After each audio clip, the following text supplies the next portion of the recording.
Hello student, तो बहुत दिनों बाद आए आप लोगों के फिर बीच चैप्टर 5 लेकर के अर्थमेटिक प्रोग्रेशन, इसको बोलते हैं शॉर्ट में एपी। तो एनसीईआरटी में चैप्टर 5 है, देखते हैं क्या है। बहुत आसान चैप्टर है, बहुत आनंद आएगा इसमें, आपको तन्हाइयाँ नहीं मिलेंगी, एकदम आपको मतलब खुशी का आनंद अनुभव होगा। समझते हैं इस चीज़ को। अर्थमेटिक प्रोग्रेशन क्या होता है, तो ध्यान से समझिएगा। प्रोग्रेशन का मतलब क्या होता है, कोई भी नंबर एक सर्टेन रूल को फॉलो करे, एक सर्टेन पैटर्न को फॉलो करे। जैसे देखो ध्यान से, अगर हम बोले कि ये 1 है, ये 3 है, ये 5 है, ये 7 है, ये 9 है, एंड सो ऑन ऐसे। अब इस नंबर को देखोगे ध्यान से, तो इसमें ये जो नंबर का जो डेफिनेट जो पैटर्न बन रहा है, इसमें आप ये प्रेडिक्ट कर सकते हो, बता सकते हो कि अगला नंबर क्या आएगा। देखिए इसमें एक पैटर्न बन रहा है। इसमें खास बात यह है कि देखिए 1 के बाद 3 के बाद 5, मतलब इन दोनों के बीच में आप देख सकते हैं कि 2 का डिफरेंस है। कितने का डिफरेंस है? 2 का डिफरेंस है। हर जगह इसमें कॉमन डिफरेंस इसको बोलते हैं। इसमें आप अगला टर्म बता सकते हैं कि 9 के बाद जस्ट क्या आएगा? 11 के बाद जस्ट 13 आएगा, क्योंकि आपको इसमें पता है पैटर्न क्या है। तो इसको हम लोग बोलते हैं कि ये एपी है। यही अर्थमेटिक प्रोग्रेशन का मतलब क्या है कि नंबर में एक पैटर्न दिखेगा, तो इसका नाम है अर्थमेटिक प्रोग्रेशन। जैसे हम बोल दें कि 2 है, 4 है, 6 है, 8 है, तो अब आपको पता है। हम बोले कि इसमें सेकेंड टर्म कौन है, तो 4 बोलोगे। फोर्थ टर्म कौन है, तो 8 बोलोगे। पांचवा टर्म कौन आएगा, तो ये फर्स्ट, सेकेंड, थर्ड, फोर्थ, पांचवा टर्म 10 आएगा। तो आप बता सकते हैं। अगर हम बोले कि इसी सीक्वेंस में 62वें टर्म, जो 62वां टर्म होगा, 62वें टर्म वो कितना होगा। मतलब जब बड़े बड़े टर्म ऐसे लगे पूछने, तो आप कैसे बताओगे? तो उसके लिए कोई एक जनरल फार्मूला होगा, कोई ट्रिक होगा। तो ये भी देखिए एक पैटर्न को फॉलो कर रहा है, तो इसको हम बोलेंगे ये एपी है। ये क्या है? एपी। ये भी क्या है? एपी है। क्योंकि यहाँ भी देखिए कॉमन डिफरेंस 2 का आ रहा है, यहाँ भी कॉमन डिफरेंस सेम आ रहा है, 2 का, यहाँ भी 2 का, यहाँ भी 2 का। अब आप समझ गए होंगे स्टूडेंट। जिससे हम बोले कि ये 5 है, ये 11 है, ये 17 है, ये 23 है। बताओ यहाँ पर कॉमन डिफरेंस सेम आ रहा है कि नहीं? तो देखो इसमें जो डिफरेंस है कितने का है। यहाँ भी 6 का, 11 में से 5 को माइनस करो 6, 17 में से 11 को माइनस करोगे 6, यहाँ इसमें से माइनस करो 6 आएगा। मतलब ये भी एपी में है। तो एपी में आने के लिए ये बहुत ज़रूरी है कि कॉमन डिफरेंस सेम होना चाहिए। देखिए 4 चीज़ पढ़ना होता है: AP arithmetic progression, GP geometric progression, HP harmonic progression, AGP arithmetic geometric progression. ये 4 होता है, लेकिन हमें केवल इसको पढ़ना है। और ये जो चीज़ें हैं हम लोगों को अभी नहीं पढ़ना है, ये बड़े क्लास से पढ़ेंगे। जब बड़े हो जाओगे, थोड़ा सा अभी मुन्ना हो, मुन्ना से जब बड़े हो जाओगे, भी छोटे बच्चे हो, तो बाद में इस चीज़ को हम सिखा देंगे कैसे पढ़ना है। इसको बोलते हैं, अगर जानकारी के लिए चाहो तो लिख सकते हो ज्योमेट्रिक प्रोग्रेशन। क्या बोलते हैं? ज्योमेट्रिक प्रोग्रेशन लिख लोगे। इस बोलते हैं हार्मोनिक प्रोग्रेशन, लिख देना। और अर्थमेटिक ज्योमेट्रिक, ये दोनों को मिला करके एक साथ बोलते हैं अर्थमेटिक ज्योमेट्रिक प्रोग्रेशन, एक साथ। तो 4 होता है, लेकिन पढ़ना है केवल एपी। तो आप समझ गए। जैसे देखो ध्यान से, अगर हम बोले कि यहाँ पर देखिए ये है 2 है, 4 है, ये क्या है? 8 है, ये क्या है? 16 है, एंड सो ऑन। हम बोले कि क्या यहाँ पर पैटर्न नहीं दिख रहा है, तो यहाँ भी प्रोग्रेशन है। क्योंकि देखिए 2 का डबल 4 है, यहाँ पर कॉमन डिफरेंस सेम नहीं है, क्योंकि यहाँ पर 2 का गैप है, यहाँ 4 का गैप है, यहाँ 8 का गैप है। जहाँ पर कॉमन डिफरेंस सेम आ जाए वहाँ पर एपी होता है। लेकिन प्रोग्रेशन तो है। प्रोग्रेशन का मतलब क्या है? केवल एक पैटर्न मिले, डिफरेंट पैटर्न। तो पैटर्न तो यहाँ भी मिल रहा है, क्योंकि अगला नंबर को हम बता सकते हैं। 8 के बाद 16, 16 के बाद सीधे 32 आएगा, फिर 64 आएगा। तो यहाँ पर यह है कि 4 में अगर हम 2 से डिवाइड करें नेक्स्ट टर्म में, तो यहाँ 2 आएगा। फिर इस 8 और 4 में फिर 4 से लगाओ डिवाइड, तो 2 आएगा। फिर 16 में 8 से डिवाइड करेंगे, तो यहाँ भी देखिए कर जाएगा 2 आएगा। तो कहने का मतलब यहाँ पर डिफरेंस सेम नहीं है, यहाँ पर कॉमन रेशियो सेम है। तो यहाँ पर जो कॉमन रेशियो आया, यहाँ पर कितना आया कॉमन रेशियो? 2 आया। मतलब कि यहाँ डिफरेंस सेम नहीं है, यहाँ पर रेशियो सेम सबका रहा है। तो इस प्रकार के प्रोग्रेशन को जीपी बोलते हैं, ज्योमेट्रिक प्रोग्रेशन। जो कि मैं नहीं पढ़ना, लेकिन फिर भी बता रहे हैं, टाइम पास कर रहे हैं। नहीं, टाइम पास नहीं कर रहे हैं, जानकारी के लिए। अब ये समझ बताएंगे। अब बस इतना से खुश रहो, और भी चीज़ें हैं यार। HP AP का जस्ट उल्टा होता है। तो बस हो गया, ज़्यादा हमें परेशान मत करो, AP में पढ़ना है तो समझ गए कैसे, GP पहचान लोगे आएगा। तो मतलब कि प्रोग्रेशन तो है, ये भी प्रोग्रेशन है, लेकिन ये ज्योमेट्रिक प्रोग्रेशन है, ये अर्थमेटिक प्रोग्रेशन है, तो हमें ये वाला प्रोग्रेशन पढ़ना है, कॉमन डिफरेंस जहाँ सेम हो।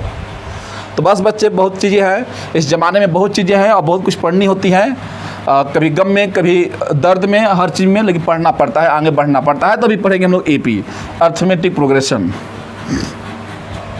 तो अब जैसे देखिए ध्यान से बनाते हैं कंसेप्ट। ये हो गया 1 हो गया, ये 3 हो गया, ये अपना 5 हो गया, ये अपना 7 हो गया, ये अपना 9 हो गया, एंड सो ऑन। यहाँ पर देखिए इस वाले को बोलते हैं फर्स्ट टर्म।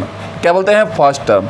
तो फर्स्ट टर्म को हम लोग A से दिखाते हैं, तो यहाँ पर A1 है, इसको बोलते हैं फर्स्ट टर्म। क्या बोलते हैं जी? First term. AP में AP जब बनेगा तो अर्थमेटिक प्रोग्रेशन में फर्स्ट टर्म को A से दिखाते हैं। सेकेंड टर्म, सेकेंड टर्म क्या बताइए? आप चाहो तो फर्स्ट टर्म को T1 भी लिख सकते हो, फर्स्ट टर्म 1 है, सेकेंड टर्म कितना बताइए? 3 है, थर्ड टर्म कितना है? 5 है। हम बोले T2 माइनस T1 कितना है, तो सेकेंड टर्म क्या है? 3 है, तो रख दो, 3 माइनस 1 कितना आ गया? 2 आ गया। इसी बोलते हैं common difference, D equal to 2 आ गया। मतलब कि कॉमन डिफरेंस देखिए यहाँ भी 2 आएगा, इसमें से मतलब नेक्स्ट टर्म में से इसमें से माइनस करेंगे तो कॉमन डिफरेंस 2 आ गया। तो देखिए, तो लेकिन AP में याद रखिएगा, फर्स्ट टर्म को हमेशा बुक में देखोगे तो दिखाता है किससे? A से दिखाता है, फर्स्ट टर्म को A से और कॉमन डिफरेंस को D से दिखाता है। चाहो तो आप T1 भी लिख दो, कोई दिक्कत नहीं है। कॉमन डिफरेंस को सिंपली D भी बोल सकते हैं, कोई दिक्कत नहीं है। तो अब देखिए ध्यान से, अगर फर्स्ट टर्म 1 है और पता लग गया कि इसमें कॉमन डिफरेंस 2 है, 2 का गैप है, तो 1 में 3 ऐड कर दो, 2 ऐड कर दो, 3 आ जाएगा।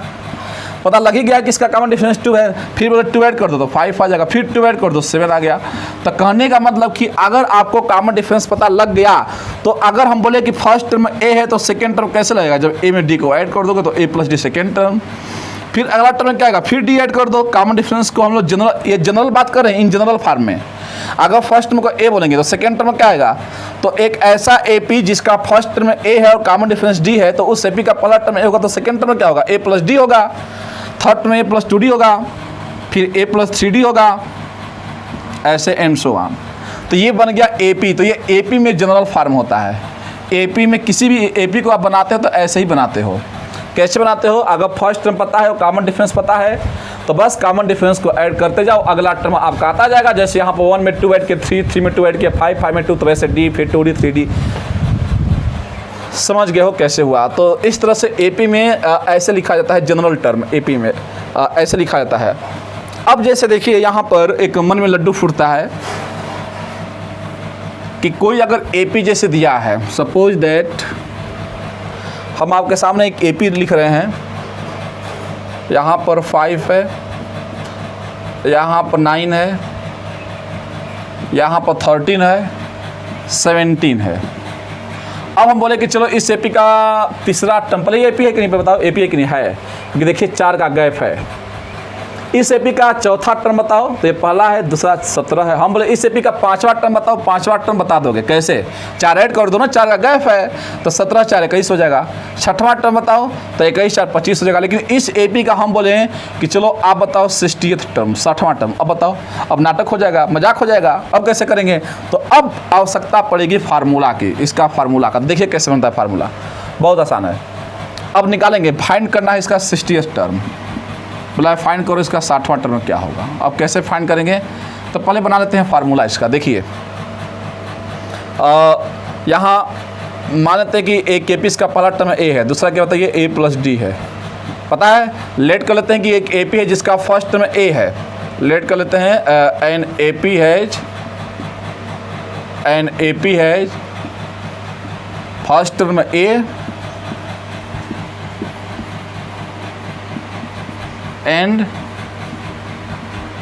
एंड कॉमन डिफरेंस, कॉमन नहीं जी, common difference, common difference D है। लेट कर लेते हैं कि एक AP है जिसका first A common difference D है, तो सो AP इज, बताइए AP क्या होगा? तो बताइए क्या AP बनेगा? तो फर्स्ट में A, तो A, फिर अगला क्या होगा? A प्लस D, फिर A प्लस 2D, फिर A plus 3D and so on. इस तरह से बच्चे AP बनेगी। अब आपसे बोलेंगे बताइए इसका T1 क्या है फर्स्ट टर्म, तो आप बोलोगे A है। हम बोले T2 क्या है सेकेंड टर्म, तो A प्लस डी है। देखिए T2 A प्लस डी है। हम बोले इसका थर्ड टर्म क्या है बताइए, तो आप क्या बोलोगे, तो बोलोगे A प्लस 2D है। लेकिन ईमानदारी से बताओ, ईमानदारी से गीता पर हाथ रख के कसम खाओ कि अगर T2 को A प्लस डी बोलोगे तो क्या A प्लस डी को सिंपली हम लोग ऐसे लिख सकते हैं कि नहीं बताइए, A प्लस 2 माइनस 1D। तभी तो बात सही है। यहाँ भी गीता पर हाथ रख के कसम खाइए कि अगर थर्ड टर्म यहाँ पर A प्लस 2D है तो इसको हम ऐसे भी तो लिख सकते हैं A प्लस 2D को A प्लस 3 माइनस 1D। देखिए ध्यान से, 3 में से 1 जाएगा 2।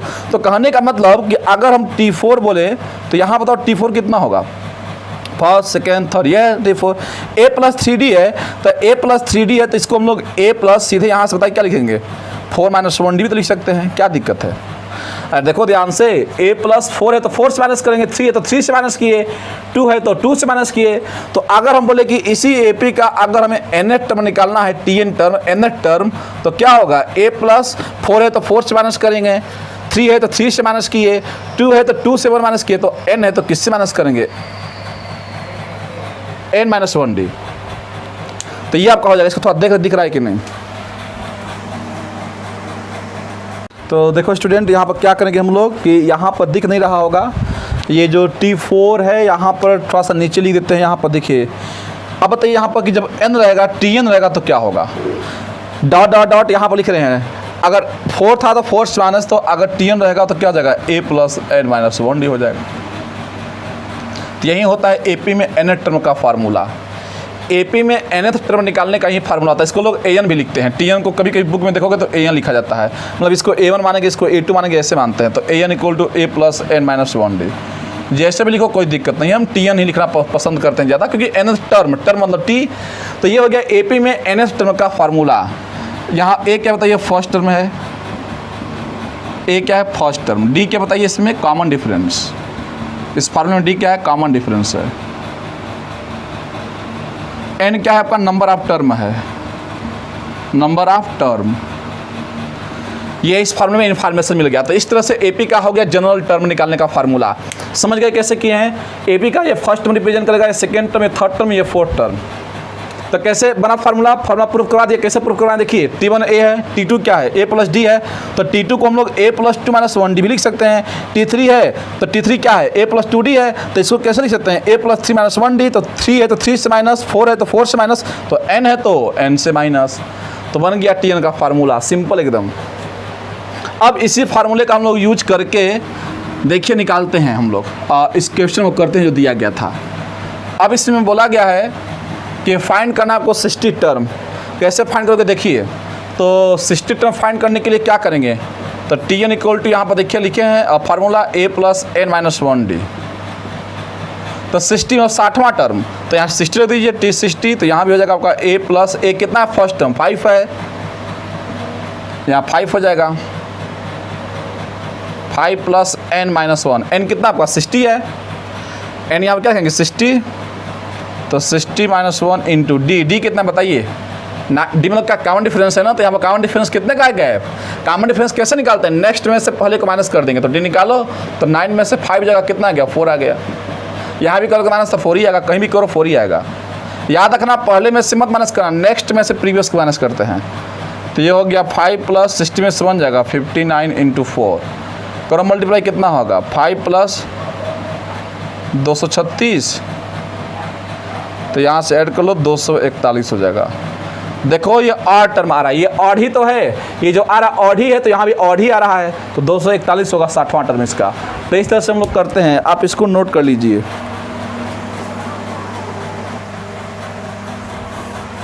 तो ओके स्टूडेंट, देखिए इसमें बोला गया है फाइंड करना है आपको 16 टर्म, 16वां टर्म एंड जनरल टर्म। पहले बताओ कि ये जो सीक्वेंस है, सीक्वेंस ये जो बन रहा है, जो प्रोग्रेशन बन रहा है, ये AP है कि नहीं, पहले पता कर लेते हैं। देखिए 9 3 12 3 15 3 का गैप है, मतलब AP है। तो यहाँ A कितना है, फर्स्ट टर्म 9 हो गया। कॉमन डिफरेंस कैसे निकालोगे, तो 12 माइनस 9 कर लेते हैं, तो कितना आ गया, 3 आ गया कॉमन डिफरेंस। तो यहाँ भी 3 आएगा, हर जगह 3 आएगा। अब लग गया 16 टर्म, तो ये n टर्म में क्या है फार्मूला TN का, तो A plus n minus 1D है। अब लग गया 16 टर्म, तो यार T16 रख दो। पहले एक काम कर लो, यहाँ पर ठीक है निकाल लेते हैं, 16 टर्म रख दो, N16, क्या दिक्कत है। जो पूछेगा यहाँ पर जैसे 15, 16, 20, तो यही n की वैल्यू होती है। a प्लस a कितना है, 9 है, 9 प्लस n-1, 16 - 1 हो गया, इंटू d कितना बताइए, 3 है। तो कितना हो गया आपका, 9 प्लस 16 से बन जाएगा 15 3 या 45, 15 3 45, और 45 से 9 कितना गया बताइए, 54 हो गया, 54 हो गया। और देखिए ये इवन नंबर है, और इवन नंबर का सीक्वेंस देखिए इसमें आ रहा है कि नहीं, इसमें ऑड भी आ रहा है, इवन भी आ रहा है। कहने का मतलब जो 16वां टर्म होगा वो इवन नंबर 54 होगा। तो ये पहला हो गया, दूसरा हो गया, तीसरा होगा, चौथा हो गया। अब ऐड करके चेक कर लो, 18 में 3 ऐड करोगे 21, 3 24, 3 27, 3 30, ऐसे करोगे तो 54वां टर्म आ जाएगा। 16वां टर्म की वैल्यू 54 आएगी, 54 आएगी। अब लग गया इसका जनरल टर्म निकालो, मतलब कि ये तो सीधे Tn बोला गया है, तो Tn इक्वल टू क्या हो गया, a प्लस n-1d। अब जनरल टर्म का मतलब कि n में ही निकालना है, तो n की वैल्यू बस n ही रहेगा, कुछ नहीं पुट करोगे, n में ही रहेगा। a कितना बताइए, 9 प्लस n-1, n को आपको नहीं छेड़ना है। क्यों नहीं छेड़ोगे जी, क्योंकि जनरल टर्म में बात कर रहा है। और d कितना है, 3 है। तो देखिए कितना हो गया आपका, 9 प्लस 3n-3, 9 में से 3 जगह 6 हो गया, तो 3n प्लस 6 हो गया। कहने का मतलब कि यही आपका आ गया जनरल टर्म। अब एक बार जनरल टर्म आ गया स्टूडेंट ना इस सीक्वेंस का, तो आप कुछ भी कर सकते हो। अगर पूछेगा कि चलो इस टर्म का आप बताओ दूसरा टर्म, तो यहाँ रख दो 2 रखो, देखते हैं कितना रहा है, 2 रखो, 3 × 2 + 6, 3 2 जा 6 और 6 12, तो सेकेंड टर्म कितना आ गया, 12 आ गया। और यहाँ देख सकते हैं कि यहाँ पर सेकेंड टर्म 12 है। मतलब कि एक बार आ गया ना, ये तो ब्रह्मास्त्र है। अगर ये एक बार आ गया, अब इसको आप निकाल दिए थे, पहले आप इसी को निकाल लिए होते, इसके बाद ये इजीली आ गया होता। अब 16वां टर्म, तो देखो ध्यान से, यहाँ पर T16 पुट कर दो, क्योंकि जनरल टर्म आ गया तब तो हर टर्म निकाल लोगे। यहाँ 16 पुट कर दो, तो क्या हो जाएगा, 3 × 16 + 6, 16 48 6 54, डायरेक्ट आ गया। कहने का मतलब ये है कि यहाँ पर कोई भी अब टर्म पूछे, 16 पूछे, 20 पूछे, 15, यहाँ पर रख दो, आंसर आ जाएगा सीधे एकदम। बहुत आसान था। तो इस तरह से एपी में स्टूडेंट हम लोग निकालते हैं, कोई भी टर्म पूछ दे तो। फार्मूला याद रखना, बहुत कमाल का फार्मूला है, एकदम अच्छे से कर लेंगे। ए पता है, first term D common difference and number of term, देख सकते हैं आप। अब क्वेश्चन थोड़ा बदलते हैं। अब ऐसे तमाम क्वेश्चन होगा तो आप कर लेना। आपको लास्ट में क्वेश्चन देंगे, कमेंट सेक्शन में कमेंटबाजी करना अच्छे से। और एक क्वेश्चन देखते हैं, थोड़ा सा क्राइटेरिया बदलते हैं क्वेश्चन का, कैसे कैसे बनते हैं। Which term of the sequence, अब क्वेश्चन में ऐसे ही बनेगा, which term of the sequence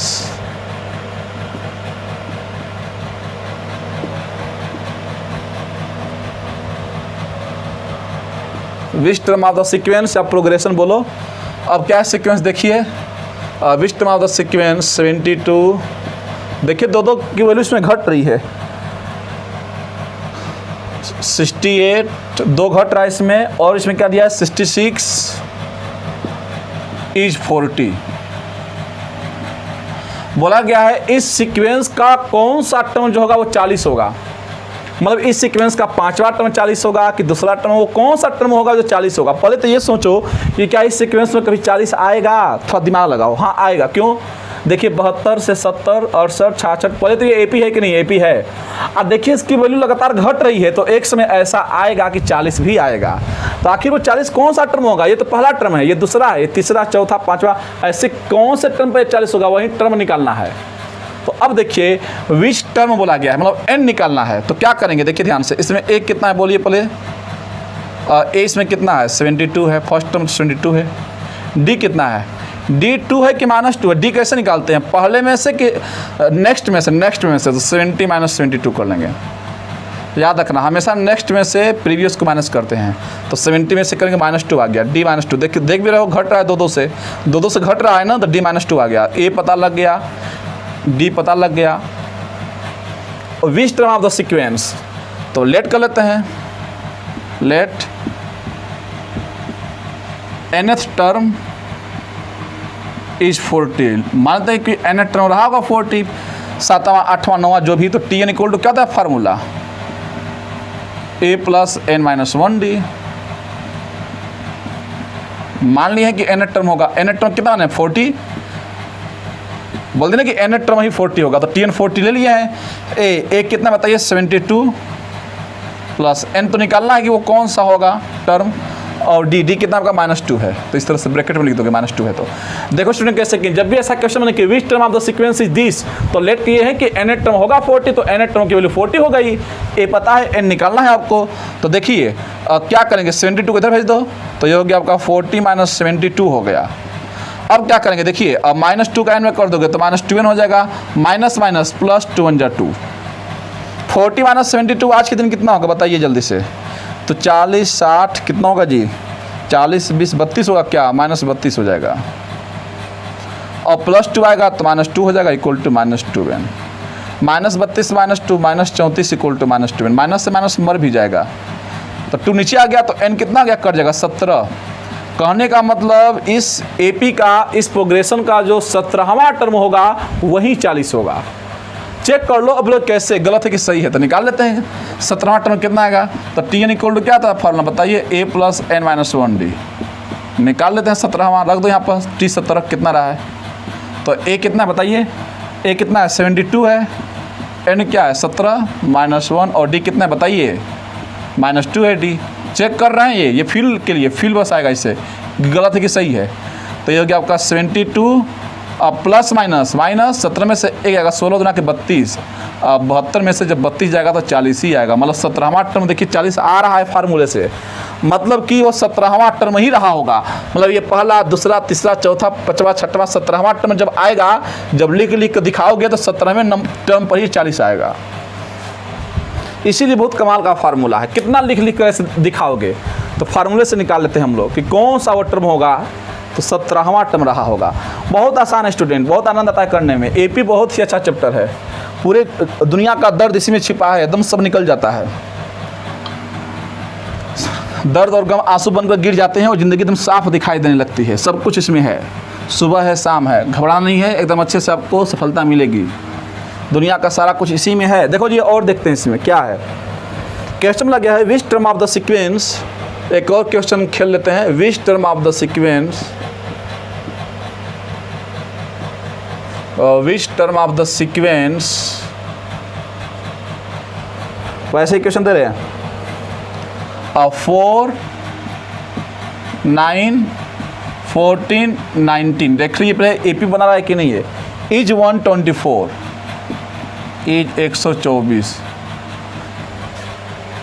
इस सीक्वेंस का कौन सा टर्म होगा जो 124 रहा होगा, तो 124, तो ये देखिए पहला टर्म है, दूसरा टर्म है, तीसरा चौथा, कोई ऐसा टर्म जरूर आएगा जो कि 124 होगा, कौन सा टर्म होगा, तो पहले तो ये ए कितना है, ए तो 4 है, डी कितना है, तो डी कैसे निकालोगे, 9 में से 4 को माइनस करो तो 5 आएगा, ओरली करो क्या दिक्कत है, लेट कर लेते हैं कि लेट Tn टर्म या nth टर्म ऐसे भी लिख सकते हो, लेट nth टर्म इज 124 होगा, तो Tn इक्वल टू क्या आ गया formula, a + n - 1d, Tn 124 हो ही क्या, माना ही है कि यही होगा, a कितना बताइए 4 है, n निकालना ही है, और d कितना है आज के दिन 5 है, तो 124 में से 4 जाएगा 120 हो गया, 4 इधर भेज दिए हैं तो 120 हो गया, ये हो गया आपका 5n - 5 हो गया, रहने दो ना, क्यों मल्टीप्लाई करोगे फालतू काम, n - 1 इंटू क्या हो गया, 5 को नीचे सरका दिए, देखो ये जल्दी करना सीखो, 4 इधर भेज दिया 120 आ गया, ये मल्टीप्लाई में था डिवाइड में आ गया, ये मर भी गया, 24 5 120 हो गया, 24 बार में तो n - 1 कितना हो गया, सीधे 24 हो गया, तो n 25 आ गया, क्या इसमें मतलब फालतू समय लगाएं, कैलकुलेशन तो करना आता ही आपको, कैसे किए, 4 इधर भेज दिए 120 हो गया, तो बस यहीं बचेगा, इंटू था डिवाइड में आ गया, 5 से मर गया 24, 1 इधर मिल गया 24 से 25 हो गया, अरे n - 1 24 है तो -1 इधर दे दिए 24 से 25 हो गया, मतलब इस एपी का 25वां टर्म जो होगा वही 124 होगा, निकाल के चेक करो यार, फील ले लेना, फील यहाँ पर खुद आप लेना, निकाल लेना 25वां टर्म, Tn इक्वल टू आ जाएगा 124, बहुत आसान है। तो ऐसा क्वेश्चन आपको देंगे, कमेंट सेक्शन में कमेंट करने के लिए जरूर कीजिएगा। अभी और कुछ लोग क्वेश्चन देख लेते हैं, बहुत कुछ है, सीख जाएंगे धीरे धीरे इसमें।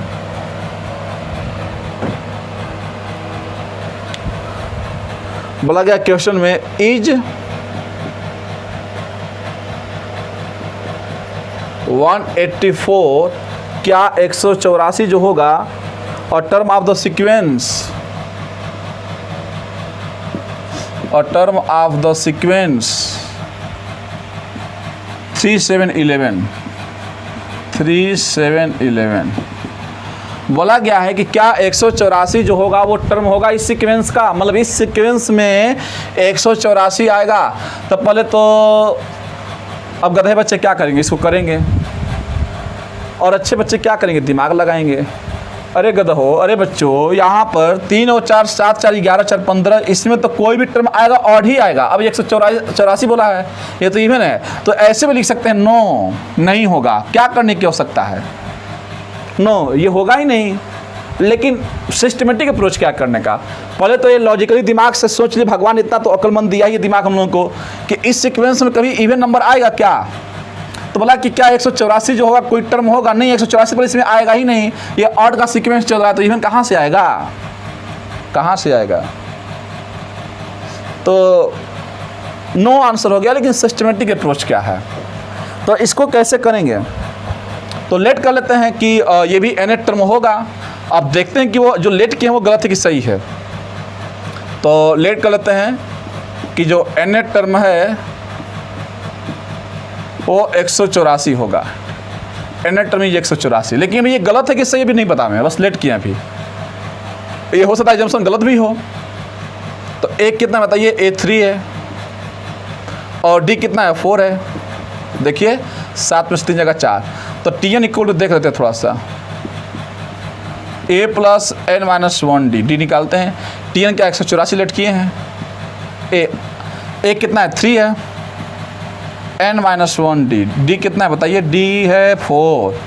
इधर भेज दो, 184 में से 3 को इधर भेजोगे तो 181 हो जाएगा, इक्वल टू हो जाएगा n माइनस 1 इंटू 4, 181/4 हो जाएगा। 4 नीचे आ गया ना जी, डिवाइड मल्टीप्लाई में हो गया, मल्टीप्लाई डिवाइड में, तो क्या बचा, n माइनस 1 बचा। अब माइनस 1 भी इधर दे दो, तो 181/4 प्लस 1 इक्वल टू क्या बचा, n बचा।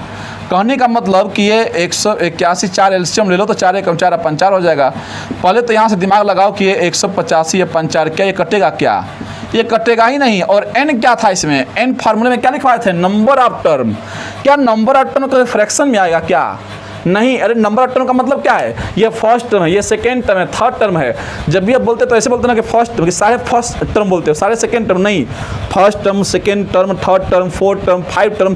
तो जब भी टर्म बोलते हो आप एक नेचुरल नंबर में बोलते हो, नेचुरल नंबर में, जैसे first term, second term, third term. तो जो बोलते हो ये नेचुरल नंबर में बोलते हो, आप फ्रैक्शन में नहीं बोलते हो कि सारे सेकेंड टर्म, सारे थर्ड टर्म नहीं, फर्स्ट, सेकेंड, थर्ड, फोर्थ, 5 ऐसे।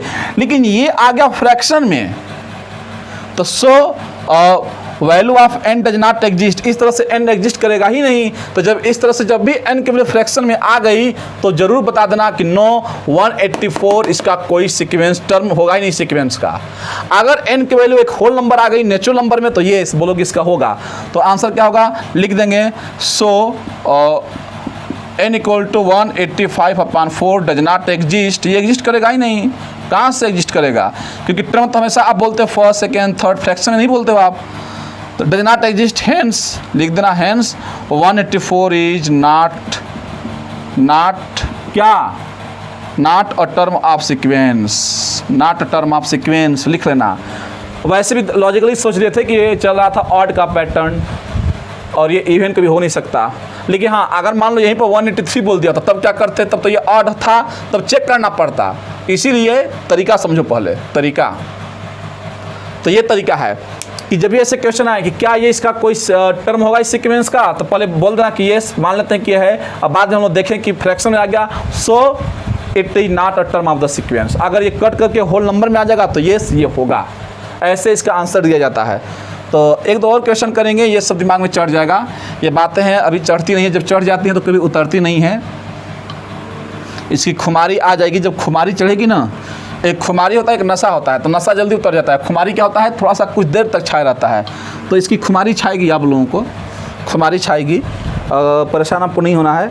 और देखेंगे तो ऐसे क्वेश्चन आपको स्टूडेंट दिए जाएंगे।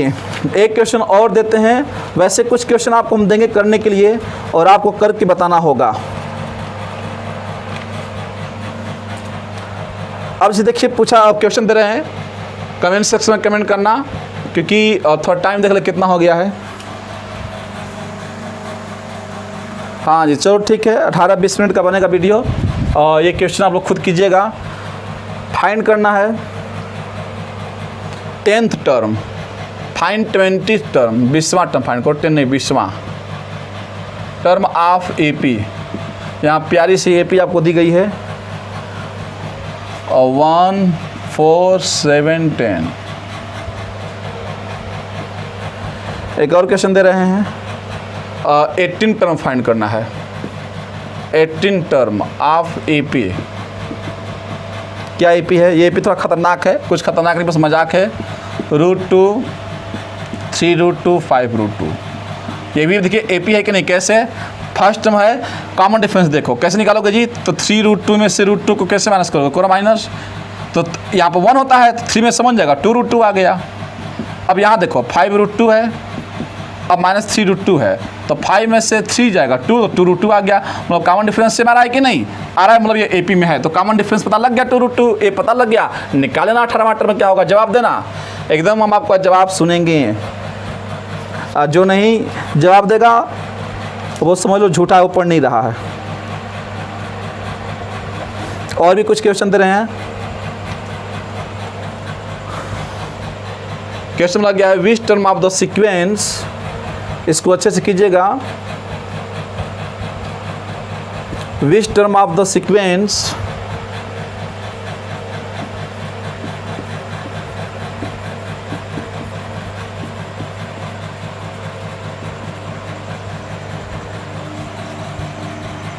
sequence 1 3 5 7 is 181।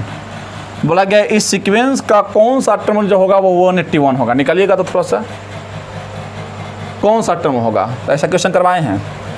तो स्टूडेंट अच्छे से करना, बहुत अच्छा लगेगा, आनंद आएगा। तो बस आज के लिए इतना ही। आज हम लोग क्या सीखे बताइए? आज हम लोग एक ही फार्मूला सीखे। आज हम लोग यही फार्मूला सीखे a+n-1d। यही खूबसूरत सा सीखे हैं फार्मूला, और इस फार्मूले को आप अच्छे से याद कर लेना, स्टार लगा लेना। ये बहुत काम का फार्मूला है, ट्रिपल स्टार आने दो। तो अच्छे से पढ़ लेना, बहुत हमको अच्छा लगेगा। और जो क्वेश्चन दिया उसको कमेंट सेक्शन में कमेंट करना और जवाब दीजिएगा आप लोग, बहुत हमको अच्छा लगेगा। ये क्वेश्चन कीजिएगा। और अर्थमेटिक प्रोग्रेशन बहुत छोटा चैप्टर है, तो 6-7 लेक्चर चलेगा, 20-20 30 मिनट का, आधे घंटे का हो जाएगा। परेशान नहीं होना है, एकदम आपको गहराई तक ले जाएंगे। एकदम जितने भी बोर्ड एग्जामिनेशन क्वेश्चन आए सब करवाएंगे, एकदम आपको परेशान नहीं होना है। एकदम अच्छा नंबर आएगा आपके बोर्ड एग्जामिनेशन में, परेशान मत होइए। और जो नए बच्चे हैं वो सब सब्सक्राइब करें, जो पुराने बच्चे लाइक कमेंट करें, और पुराने बच्चे जमकर शेयर करें, क्योंकि वीडियो फैलना चाहिए। और जितने लोग वीडियो को देखेंगे समझ लो और इसका नेटवर्क बढ़ता जाएगा, और समझ लेंगे कि हम लोग अच्छा काम कर रहे हैं। तो आप लोग जरूर शेयर कीजिए, अपने फ्रेंड्स को अपने फेसबुक व्हाट्सएप पर पोस्ट कीजिए, शेयर कीजिए। इससे हमें भी मोटिवेशन मिलेगा कि नहीं आप अच्छा कर रहे हैं, तो कीजिए इसको, और लोग इसको जानें। और ये अच्छा चीज़ भी है, क्रांति पैदा हो जाए, एक ऐसा क्रांति पैदा कर दो जिससे लोग जाने। ये अच्छा चीज़ है, क्योंकि यहाँ से आपकी लाइफ बनती है, फ्यूचर बनता है, करियर बनता है। तो सब कोई शेयर करे, अपने फेसबुक पे पोस्ट करो, व्हाट्सएप पर पोस्ट करो, जिससे लोग जाने। तो okay student, all the very best.